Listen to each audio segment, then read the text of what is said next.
What's happening? Yeah, what's happening? What's that? That's it, you got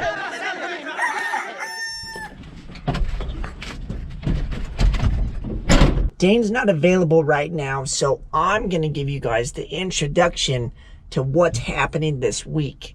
He's stuck on Struggle Street. He's been there pretty much all week long. So let me move my tow truck over and then we'll get into the meat and potatoes.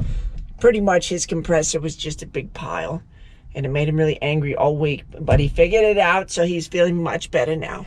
Let me get my stolen tow truck started right now. There you go, and then you throw your screwdriver over there and you just take off.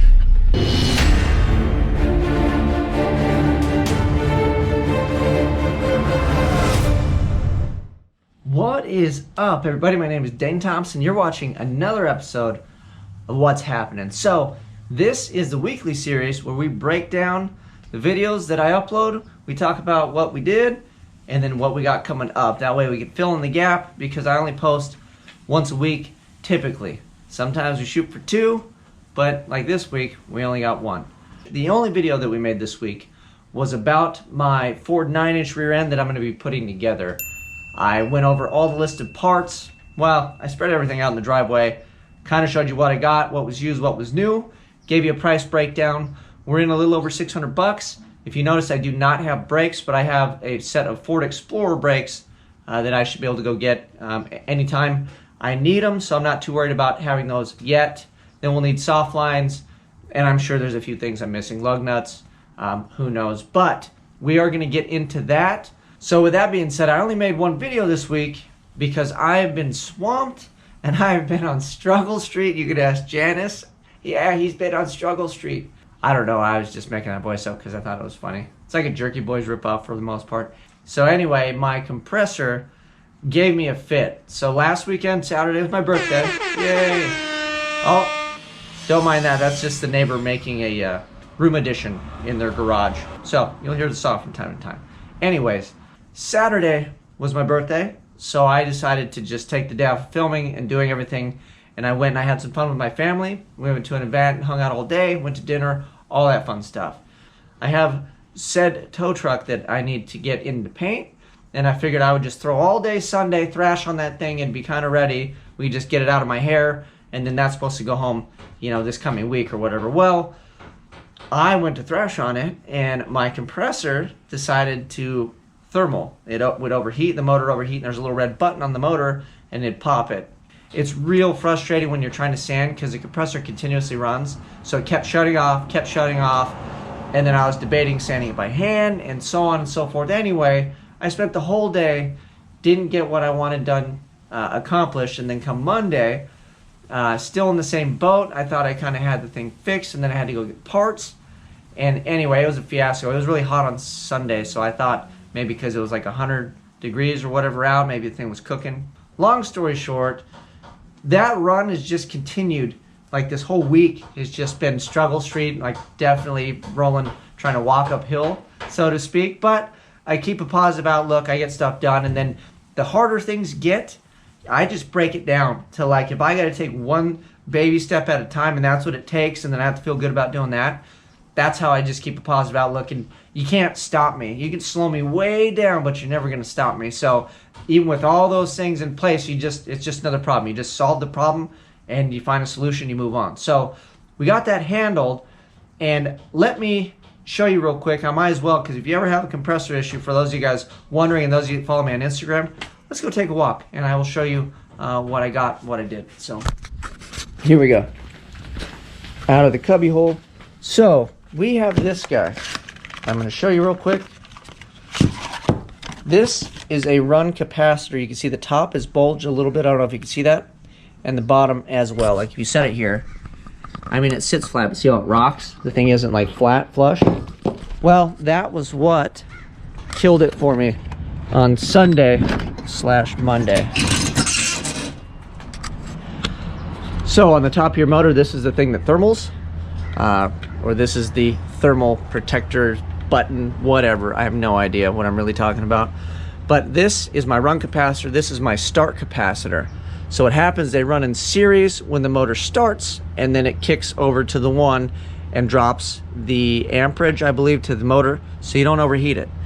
The way it does that, if you look in here, you see a little shiny white piece, there's a little fork in there, and it stays connected, and then as soon as the motor spins fast enough, it actually slides these weights, which pulls it away, kicks it to the run capacitor, and then you're happy and you're just sanding all day till the cows come home, and this thing keeps on trucking. Well, that little arm broke, it was laying in there, so I fixed that, and then when I fixed it, I put it together and it still had the issue. Turns out it was this capacitor here. Cheap fix, very frustrating, but the compressor and I are now friends again, so we can get back to reality. That is my compressor lesson for you guys for today. So if you have a compressor and it keeps thermaling, chances are your run capacitor is bad. And if you have a compressor that you turn it on and it won't start, or it'll just buzz, your start capacitor is bad. So yeah, those are your two things. Granted, yeah, you could obviously overheat it. Another thing that'll overheat a compressor is there's an air release when it kicks off. There's a little piece in here that has a spring on it and a little piece that feeds the air pressure from the tank.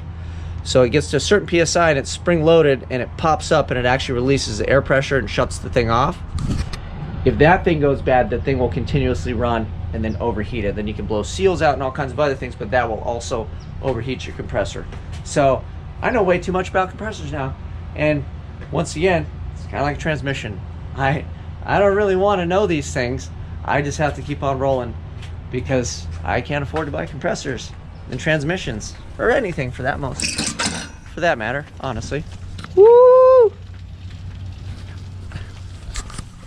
All right, thanks for taking a walk with me and learning this much about compressors. So that was my week. I learned about compressors. I made a video showing you all the pieces and parts that I should be slamming together to put into my car, but yet I am not.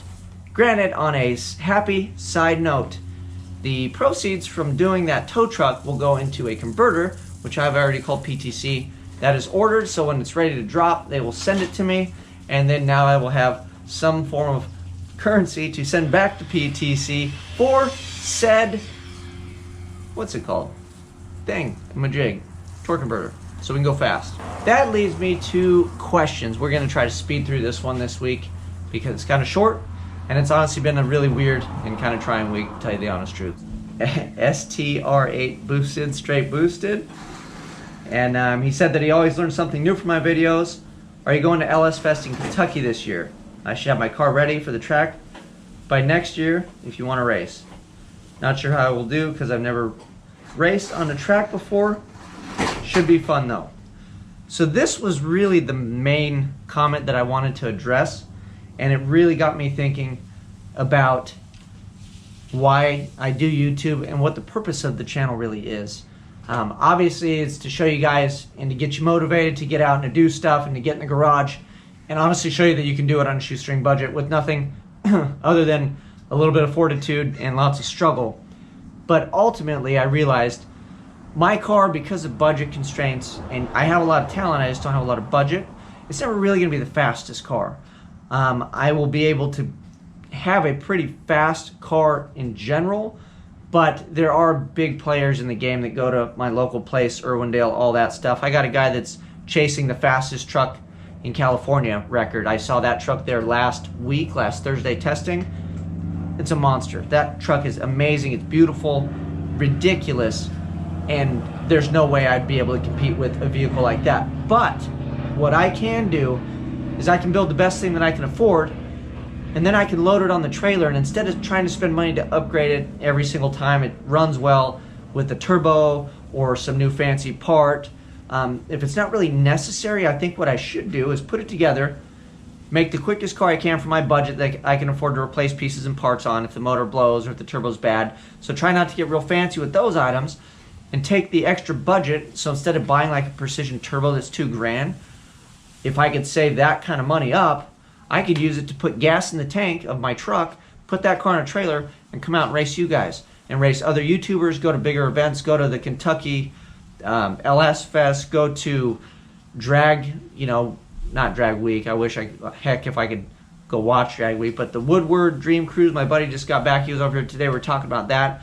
There's all kinds of cool events that it obviously costs time and effort, money to get to those things. But if I spend all my time and always have my car on jack stands and I'm always chasing another 10th or another second or get down to this number, down to that number, I'm really missing the point, which is having fun and racing. Because it's hard to race that car right now. It's on a trailer. It has no transmission in it. Granted, it's necessity, but once I get through these major beat and potato upgrades, namely like the safety upgrades, be able to pass tech and all those things, the car should be capable of, I would hope, at least a 10-second pass, maybe a little quicker, maybe not. But if it runs good, stays together, I think that is the purpose and point of this channel, is to get you guys excited, but it's also for me to get in the seat and to go race. And what better way to do that than to race you guys? I know there's a lot of local guys that follow me on here. When my car is back in action, I'm ready to race. We'll race whoever, if your car's faster, slower, whatever it is, if you want to be on the channel and have some fun. And then guys like Straight Boosted, if you're out in some other state, obviously LS Fest is my jam out here, LS Fest West, but maybe we can save up and put that in the cards or in the budget and try to go further back east. So I think that's a much better plan than trying to always continually upgrade the car and just chase parts that don't really, I mean, it would make my car faster, but what's the point? I'd rather have the crappy car and then go and make some friends and have some fun. And I think ultimately getting to race other YouTubers would really spark my interest. Like if you have a channel, like I raced my buddy Boogeyman and I had a good time, I met a good friend, so now we're actually friends. But ultimately it's about getting out and having fun, and that's what it should be. That's what this whole thing is about, is you guys come along for the ride and then me bringing it out and then showing you guys that we're actually using the things we put together and then showing you how fast the thing actually goes in the real world. There's lots of guys that are really fast. There's lots of guys with big budgets. Well, I'm a normal guy with a normal budget, but if I can save up enough to get out and have some fun and run with some other guys like you, that's really what it's all about. More definitely the roadkill genre, even though roadkill's not really my jam, but the guys that seem to gravitate toward roadkill seem to be some of the nicest and coolest people on the planet. So yeah, that is pretty much for the questions, other than I had the coolest thing happen. Let me go grab it and I will show you guys real quick. All right, so I cheated and I opened this thing up because I was really excited. The last one I knew that I was getting a shirt. I didn't know what it looked like or anything. This one I knew I was getting the parts. I want to send a giant shout out to Tracy Weber, and then he's from Omaha, Nebraska. He watched my Power Glide series, or at least a portion of it, maybe the whole thing. And when I got to the assembly part, I went back and forth with the guy in there because there is a governor support that holds the shaft in the midsection before the tail, and then the governor goes inside of it, and then there's this whole piece that hangs off the back. You guys saw me take pretty much majority of that off, but put the governor support back in with the seals to seal the back of the transmission up for the most part, but it looked like a counterweight. And some guy was like, you know, is that going to be out of balance? And I'm like, well, it doesn't say any instructions. I'm just going to let it ride. Well, he happened to have a piece, and not only did he send it to me, he wouldn't charge me. He wouldn't take money for postage. And essentially he said, and it was really funny because it's exactly what I would tell, and I've told people, and I've done this exact same thing. I said, I don't want anything. I just want you to pay it forward.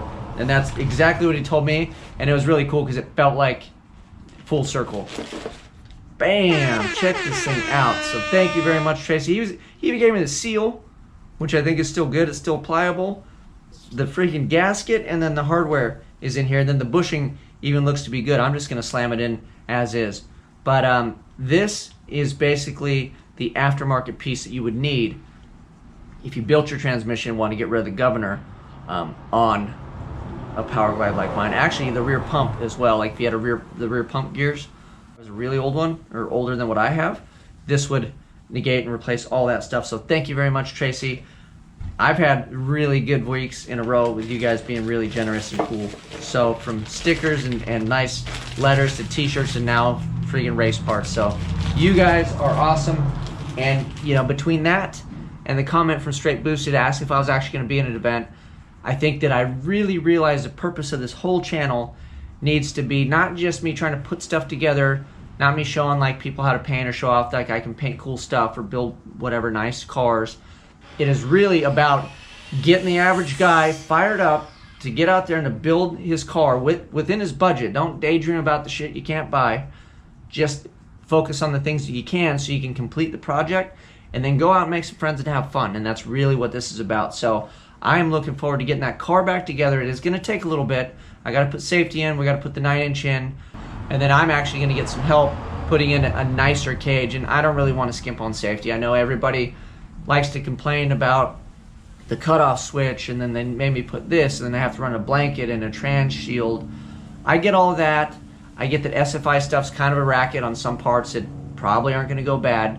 But I love my wife and my son, and I want to come home in one piece. So I'm going to put all the safety requirements, whatever it takes, in my car, because my car is a sketchy pile. Let's just get it straight. And when you guys see it out, when I come out to events and things, you're welcome to crawl around and look at stuff and ask questions, and then wonder why I even get in the car and drive it like I do. So that is it. That is the what's happening with the funny voices and all this stuff. But in all seriousness, Tracy, you made my week, even though it was a struggle from the beginning. We are almost through it. There's light at the end of the tunnel. I actually got a lot of stuff knocked out, so mainly it's just been me putting my head down and working. But with that, this weekend too, I'm basically swamped.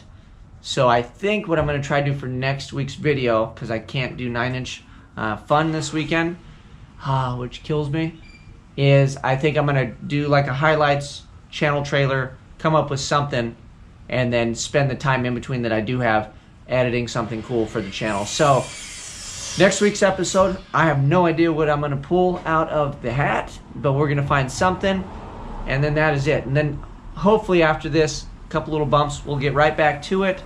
We'll get the 9-inch in. As soon as the converter comes in, we'll slam the power glide back in. So we have lots of things to do. And then, I don't know. So, yeah, this is a weird one. But we're going to keep on rolling because we always do.